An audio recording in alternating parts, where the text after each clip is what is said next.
이 시간 우리 다 함께 묵상기도 드리심으로 하나님께 예배드리겠습니다.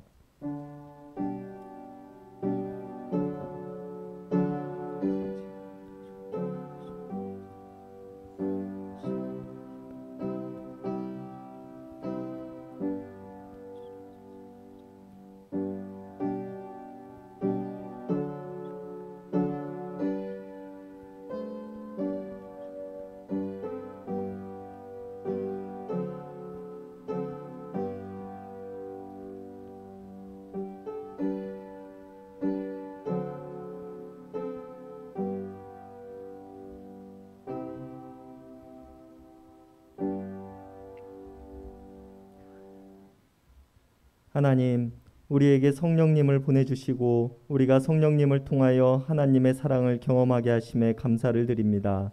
우리가 이미 하나님과 화해하고 하나님의 사랑 안에 거하는 자들임에도 불구하고 여전히 죄악된 모습과 이기적인 모습들로 살아갑니다. 우리들의 죄악들을 용서하여 주시옵소서. 하나님께서 우리들에게 보여주신 사랑을 내 이웃과 내 가정과 이 땅에 온전히 전할 수 있는 자들이 되게 하여 주시고 우리가 예수 그리스도의 삶을 따르는 자들이 되게 하여 주시옵소서. 성령 강림절 기간을 보내고 있습니다. 우리들에게 성령님을 보내주사 교회를 이루시고 서로 화목하게 하신 하나님의 뜻을 우리가 온전히 본받을 수 있는 시간들이 되게 하여 주시옵소서. 이 땅에 하나님께서 펼쳐 보이고자 하신 하나님의 사랑을 우리가 바로 전할 수 있는 시간들이 되게 하여 주시옵소서. 수요 성서 연구 시간을 시작하는 시간입니다. 마치는 시간까지 함께하여 주실 줄 믿으며 우리를 구원하신 예수 그리스도의 이름 받들어 간절히 기도드렸습니다.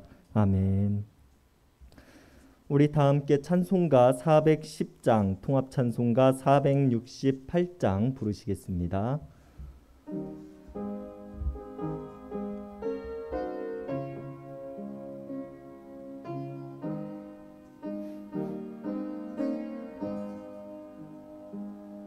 내 맘에 한 노래 있어 나 즐겁게 늘 부르네. 이 노래를 부를 때에 큰 평화 임하도다.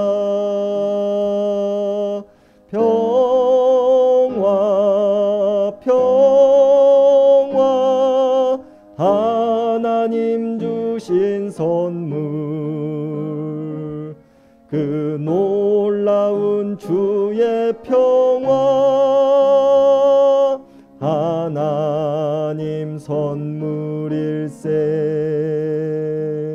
주 십자가 지심으로 날 구원해 주셨으며 주 예수님 고난받아 나 평화 누리도다. 평화 하나님 주신 선물 그 놀라운 주의 평화 하나님 선물일세. 나 주님께 영광 돌려 참 평화가 넘치도다. 주 하나님 은혜로서 이 평화 누리도다. 평화 하나님 주신 선물 그 놀라운 주의 평화 하나님 선물일세. 이 평화를 얻으려고 주 앞으로 나아갈 때 주 예수님 우리에게 이 평화 주시도다. 평화 평화 하나님 주신 선물 그 놀라운 주의 평화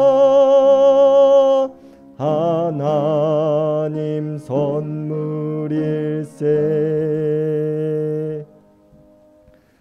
오늘 예배를 위해서 이상순 권사님께서 기도 인도해 주시겠습니다.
아멘.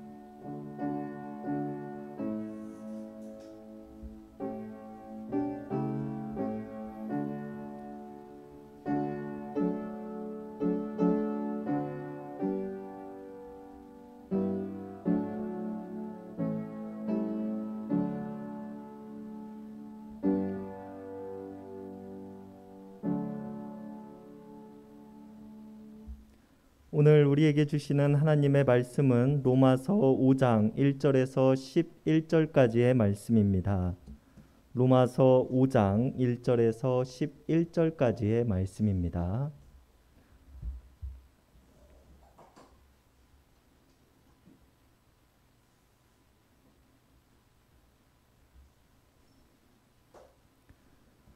우리 한 절씩 교독하시겠습니다. 그러므로 우리가 믿음으로 의롭다 하심을 받았으니 우리 주 예수 그리스도로 말미암아 하나님과 화평을 누리자.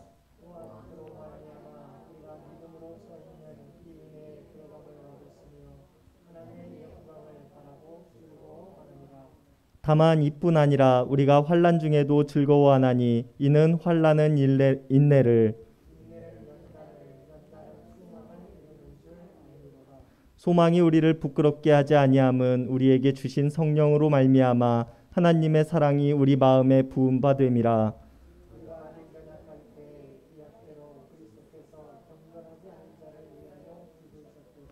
의인을 위하여 죽는 자가 쉽지 않고 선인을 위하여 용감히 죽는 자가 혹 있거니와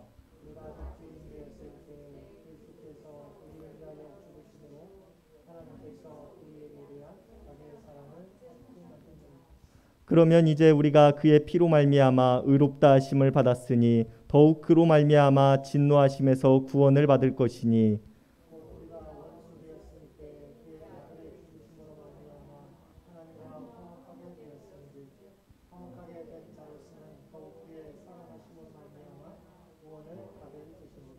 다 같이 읽으시겠습니다. 그뿐 아니라 이제 우리로 화목하게 하신 우리 주 예수 그리스도로 말미암아 하나님 안에서 또한 즐거워하느니라.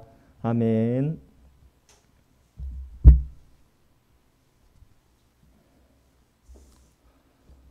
여러분들이 생각하는 믿음은 어떠한 모습인가요?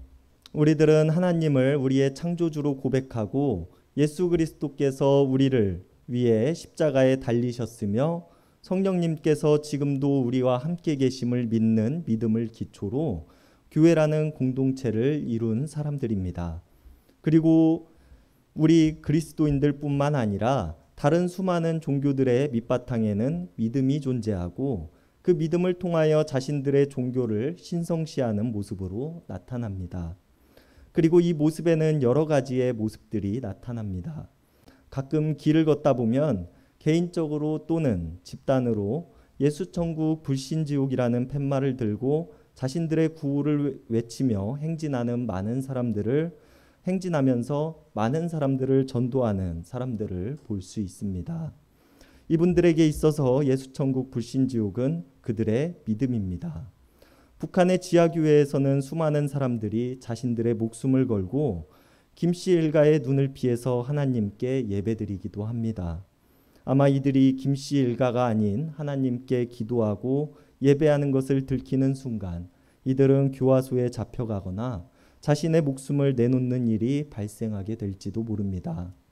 그러나 이들의 믿음은 자신의 안위보다는 하나님께 예배드리는 것, 하나님께 기도하는 모습일 것입니다. 이러한 모습과는 반대로 누가 보아도 잘못된 믿음도 있습니다.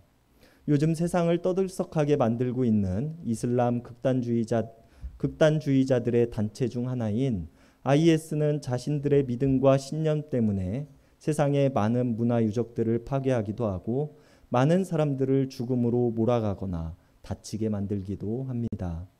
그리고 이것이 좋은 방향으로의 믿음의 모습이건 좋지 못한 방향으로의 믿음의 모습이건 이들에게 있어서 이러한 행동들은 자신들이 믿는 믿음에 의한 행동인 것입니다. 그리고 그리스도인들의 믿음은 어떠한 모습이어야 하는가에 대해서 우리가 오늘 함께 이야기를 나누고 살펴보았으면 합니다. 그 모습이 어떠한 모습인가에 대해서 우리가 생각을 해보기 위해서는 그 믿음의 시작이 어디서부터 시작되어지는가에 대해서 우선적으로 살펴보는 것이 도움이 됩니다. 그리고 이 믿음의 시작을 바울은 우리가 오늘 함께 읽은 본문의 뒤에 나오는 로마서 5장 19절에서 이야기를 합니다. 19절의 말씀 제가 읽어드리도록 하겠습니다. 한 사람이 순종하지 아니함으로 많은 사람이 죄인이 된 것 같이 한 사람이 순종하심으로 많은 사람이 의인이 되리라. 바울은 이것을 우리들에게 설명해 주기 위해서 한 사람에 대한 이야기를 꺼냅니다. 그리고 19절의 시작에 등장하는 한 사람과 뒤에 등장하는 한 사람은 서로 다른 사람을 나타내고 있습니다. 순종하지 않은 사람을 바울은 아담이라고 이야기하고 있으며 순종한 한 사람을 바울은 예수 그리스도라고 이야기합니다. 더불어 많은 사람이라고 기록되어져 있는 것은 우리가 문맥상 많은 사람이라고 이해하기보다는 모든 사람이라고 생각을 해야 하며 그 이유는 아담을 통하여 모든 사람들이 원죄의 문제로부터 자유로울 수 없게 되었으며 예수 그리스도를 통하여 모든 사람들에게 구원의 길이 열려졌다는 것을 우리는 알고 있기 때문입니다. 이렇게 본다면 아담으로 인해 모든 사람이 죄인이 된 것 같이 예수 그리스도께서 순종하심으로 모든 사람이 의인이 되리라고 바울은 이야기를 하고 있는 것입니다. 아담은 하나님께서 지으신 첫 사람으로 하나님의 명령에 순종하지 않은 채 선악을 알게 하는 나무의 열매를 따먹게 됩니다. 그 결과 아담은 에덴 동산에서 쫓겨나게 되었으며 바울은 이 사건을 통하여 모든 사람들이 죄인이 되었다고 이야기를 하고 있는 것입니다. 그러나 이 말은 이중적인 의미 또한 가지고 있습니다. 우리는 바울이 이야기하고 있는 순종하지 않은 한 사람을 단순히 아담으로만 한정지어서 생각할 수는 없을 것입니다. 우리들의 모습은 어떻습니까? 하나님께 온전히 순종하며 나아가고 있는 모습입니까? 성경에서 이야기를 하고 있는 원죄의 모습이 아담으로부터 시작되었다고는 하지만 우리는 우리들 스스로 수많은 죄의 모습으로 살아가고 있음은 또 분명한 사실입니다. 그리고 이 모습들이 우리를 죄인된 삶으로 만들고 있으며 우리가 그 죄의 늪에서 헤어나올 수 없는 모습으로 만들고 있다는 것 또한 우리들은 잘 알고 있습니다. 그러나 바울은 여기서 이야기를 끝내지 않습니다. 예수 그리스도께서는 십자가에 달리시기까지 하나님께 순종하심으로 모든 사람들이 의인이 되리라 라고 이야기를 하고 있는 것입니다. 예수 그리스도는 하나님께 어떠한 모습으로 순종하셨습니까? 오늘 바울이 8절과 9절에서 이야기하고 있는 것과 같이 죄 없으신 예수 그리스도께서는 우리를 위하여 죽으셨고 우리는 그의 피로 말미암아 의롭다 하심을 받게 되었습니다. 죄 없으신 예수 그리스도께서 십자가에 달리시기까지 하나님의 말씀에 순종하셨으며 죽음까지도 받아들이신 것입니다.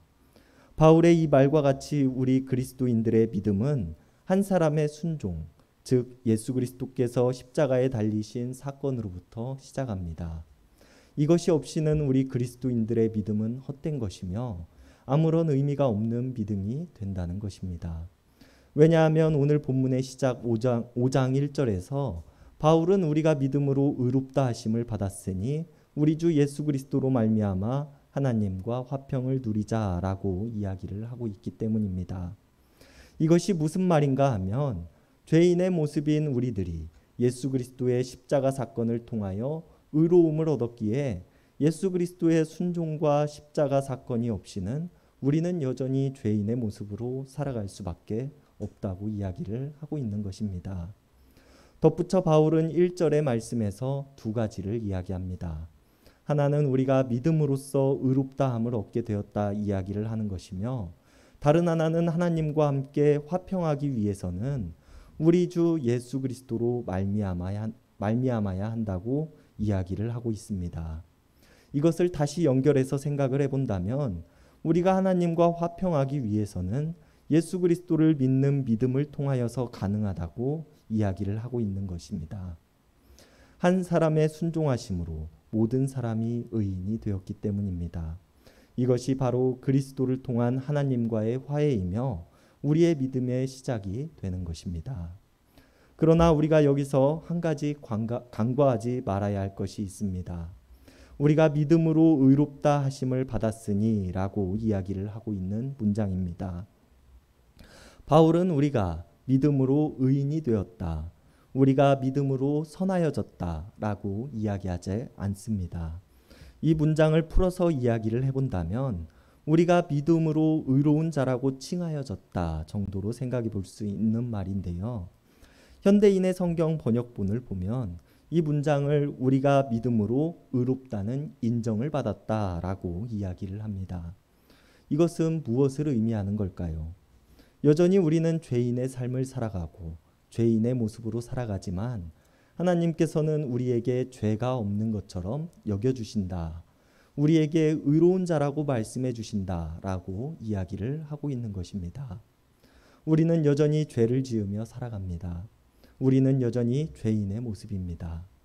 그러나 하나님께서는 우리에게 의인이라고 칭하여 주시고 우리가 죄인임에도 불구하고 죄 없는 사람처럼 여겨주신다고 바울은 이야기를 하고 있는 것입니다. 이것이 바로 칭의이며 2절에서 바울이 이야기하고 있는 것과 같이 하나님의 은혜 안에 들어간 삶인 것입니다. 그리고 이 은혜는 우리의 어떠한 노력도 우리의 어떠한 공로도 없이 오직 하나님께서 우리들에게 베풀어 주셨다는 것을 우리들은 잘 알고 있습니다.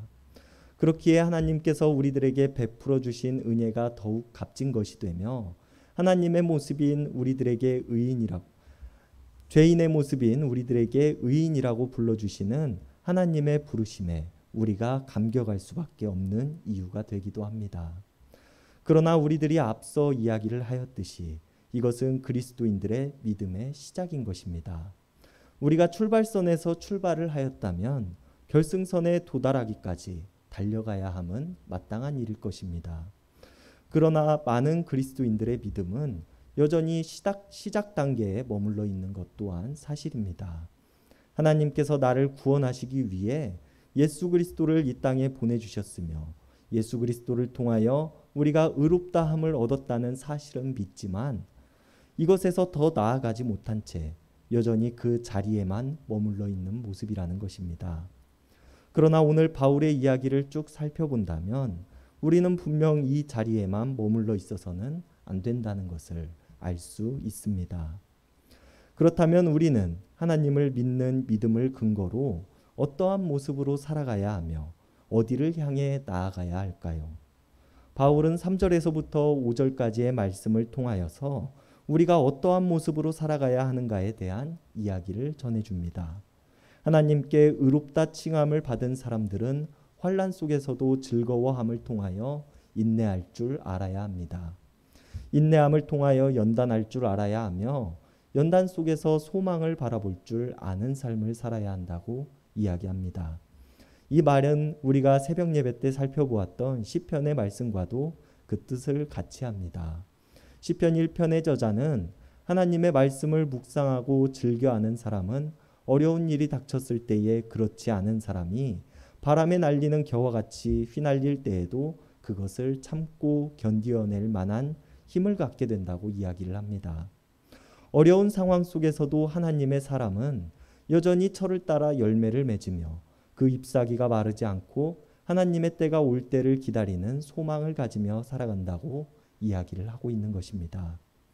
그리고 이것을 이루기 위해서 시편의 저자는 하나님의 말씀을 묵상하고 즐겨해야 한다고 이야기를 하고 있고 오늘 바울은 성령으로 말미암아 하나님의 사랑이 우리 마음에 부어짐을 통하여 우리가 이것을 이룰 수 있다고 이야기를 하고 있는 것입니다. 그리고 시편의 저자와 바울 모두 칭의의 삶을 넘어서 하나님의 사랑을 경험한 사람들은 소망의 삶을 살아가야 한다고 이야기하고 있는 것입니다. 그리고 우리들이 소망의 삶을 살아가야 함은 11절에서 바울이 이야기를 하고 있는 것과 같이 하나님 안에서 우리들이 즐거워하는 삶을 살아가야 하기 때문입니다. 여기서 즐거워한다라는 단어는 헬라어로 카우카우마이라는 단어로 바울이 즐겨서 사용하던 단어들 중 하나입니다.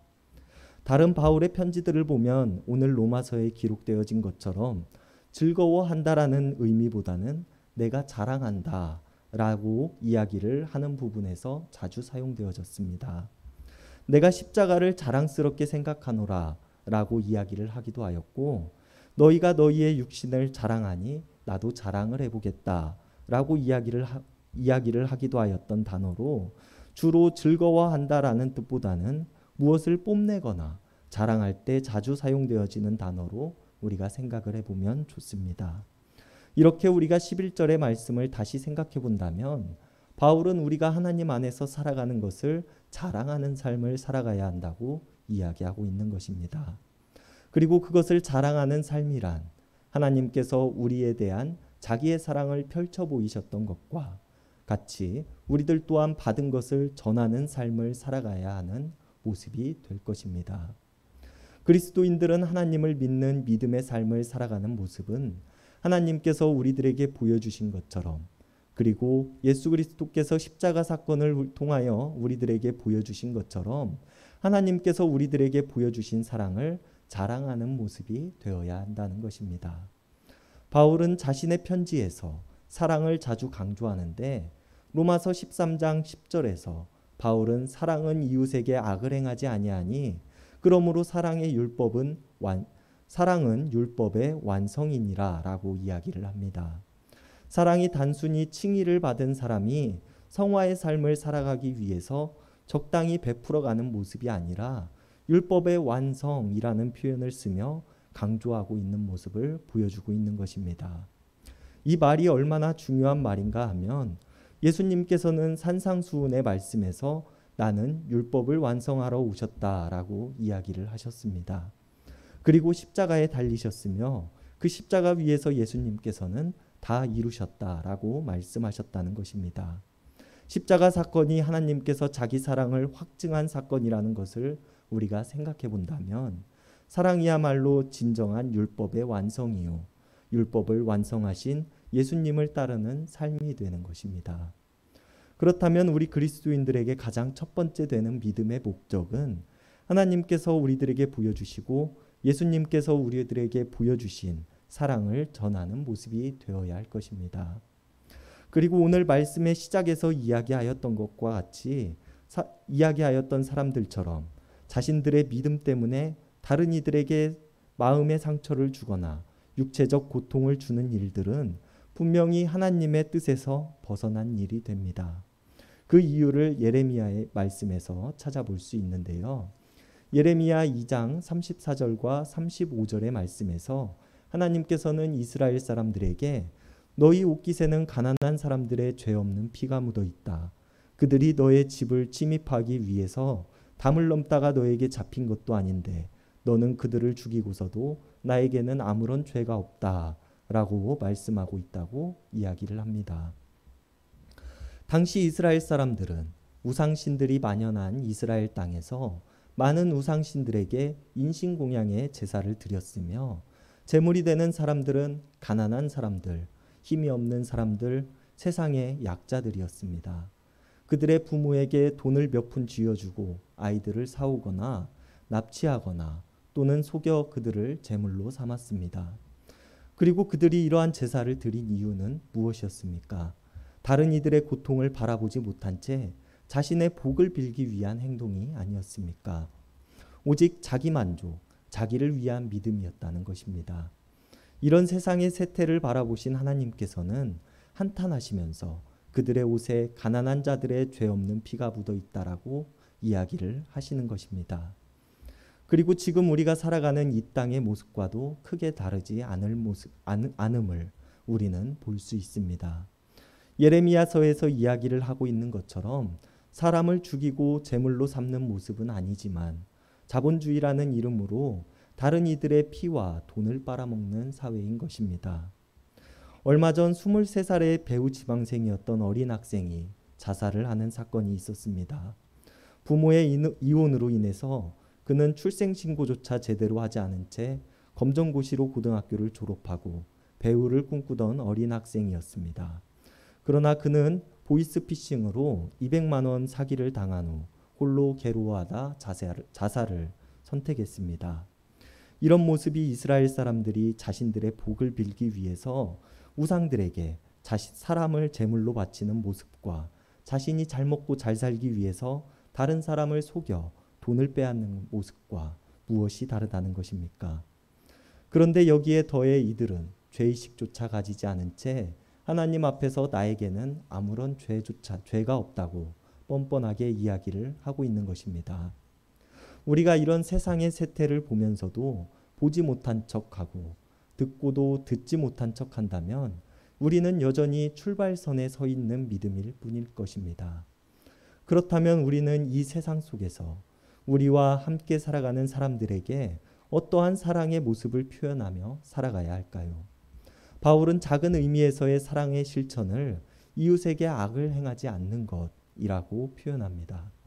내 주변의 사람들이 나로 인해 어려운 일을 당하지 않게끔 하는 것, 다른 이들에게 정신적으로나 육체적으로나 피해를 끼치지 않는 것, 이것이 소극적인 사랑의 실천의 모습이 될 것입니다. 그리고 우리는 이것을 넘어서 적극적인 사랑의 실천으로까지도 나아가야 할 것입니다. 의지할 곳이 없어 홀로 살다가 200만 원이라는 돈의 죽음을 선택한 청년의 죽음이 단순히 보이스피싱이라는 사기 때문만은 아닐 것입니다. 누군가 그를 붙잡아 주었다면, 누군가 그에게 어려움을 극복할 수 있는 방법을 알려주었다면 이렇게 허무하게 자신의 삶을 포기하지 않았을지도 모를 일입니다. 그리고 죄인된 우리를 구원하셔서 사랑하셔서 구원하셨으며 우리에게 의롭다 말씀하시는 하나님을 경험한 우리 그리스도인들이 마땅히 해야 할 일들이기도 할 것입니다. 믿음이 없는 행동은 존재하지 않습니다. 우리들은 내가 믿는 것을 위하여 행동하고 내가 믿는 것을 이루기 위하여 생각하기 때문입니다. 그리고 모든 신앙에는 믿음이 존재합니다. 믿음이 없는 신앙은 존재하지 않으며 신앙이 존재함은 신앙을 가지고 그것을 믿기 때문입니다. 그렇기에 내가 믿는 것이 무엇인가에 대한 것은 아주 중요한 일이 됩니다. 나의 인생을, 나의 행동을, 나의 생각을 이끌어가기 때문입니다. 그리고 우리가 우리를 구원하신 하나님을 바로 알 때에 우리의 신앙의 행동이 바른 모습으로 나올 것입니다. 하나님을 믿는 마음이 없고 나의 마음에 계시지 않는다면 사랑에 민감할 수 없습니다. 다른 사람을 사랑할 수 없습니다. 이스라엘이 하나님을 버리고 다른 신들을 섬겼을 때 그들의 삶에 사랑은 없었기 때문입니다. 그들은 자신의 욕심만을 위해서 살았으며 자신들을 선택하신 이유에 대해서 잊었습니다. 그들을 통해 세상에 하나님의 사랑을 전하고자 하신 하나님의 뜻을 그들은 어기고 있을 뿐이었습니다. 그렇다면 우리들은 하나님과의 관계가 어떻습니까? 그리고 우리들의 믿음은 어떠한 모습으로 드러나고 있습니까?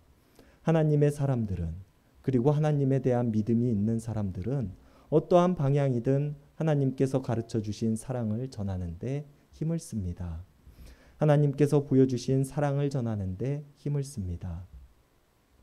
하나님께서 우리들을 처음 지으실 때 하나님의 형상으로 만드셨듯이 하나님의 형상이 우리들 속의 모습 속에서 나타나게 됩니다. 그리고 그것은 사랑의 모습으로 나타나게 될 것입니다.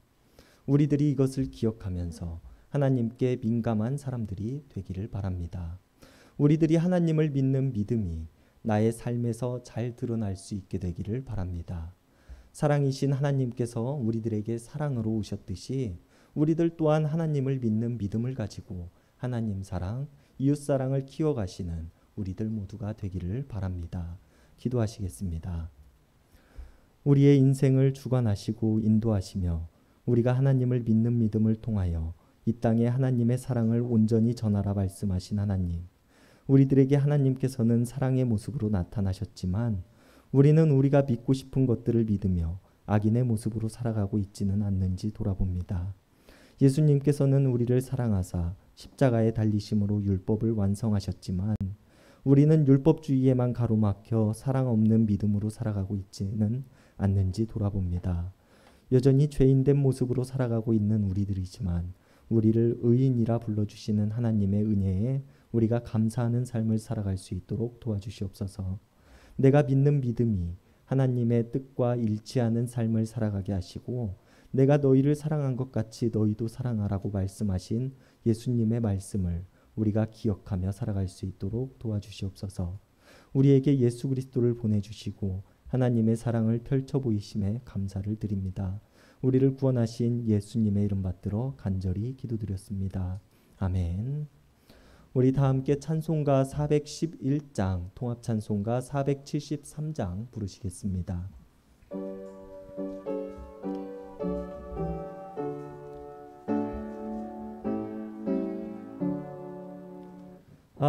내 맘속에 참된 평화 있네. 주 예수가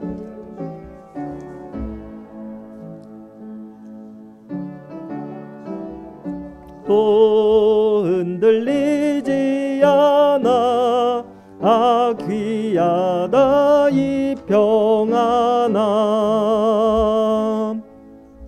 주가 항상 계셔 내 맘속에. 주가 항상 계셔 기쁘다. 주 나의 맘에 계셔 위로하시네.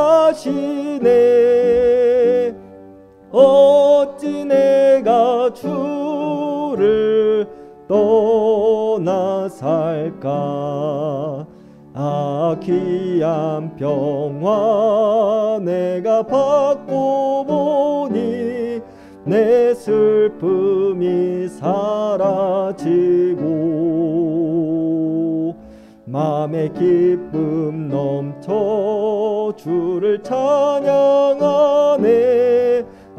평화의 임금 예수 주가 항상 계셔 내 맘속에 주가 항상 계셔 기쁘다. 주 나의 맘에 계셔 위로하시네. 어찌 내가 주를 떠나 살까. 주 날개 아래 내가 사는 동안 이 보배를 빛내리라.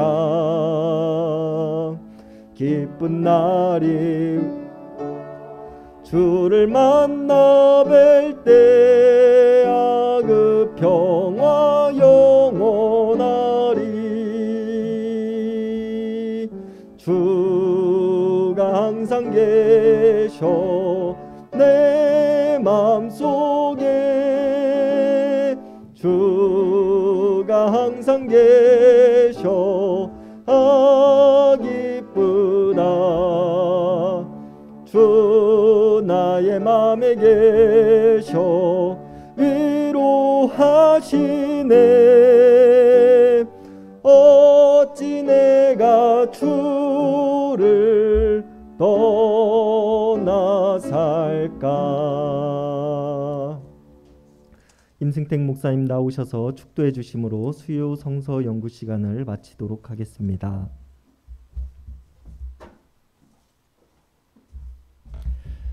몇 가지 광고 말씀드립니다. 오늘 우리 기도해 주신 우리 이상순 권사님 어제 우리 검진 받았는데요. 우리 2주간 더 우리 경과를 더 지켜봐야 될 것 같습니다. 우리 지금까지 기도해 주신 것처럼 우리 이상순 권사님을 위해서 우리 계속해서 기도해 주시길 부탁을 드립니다. 우리 장기 요양 환우들을 위해서 또한 계속해서 기도해 주시길 부탁을 드립니다. 또한 돌아오는 오는 주일은 6월 6일은 우리 재직회가 있는 날입니다. 또한 이 위해서 기도해 주시기를 부탁을 드립니다. 나머지 광고는 주보를 참고해 주시기 바랍니다. 다 함께 기도드리겠습니다.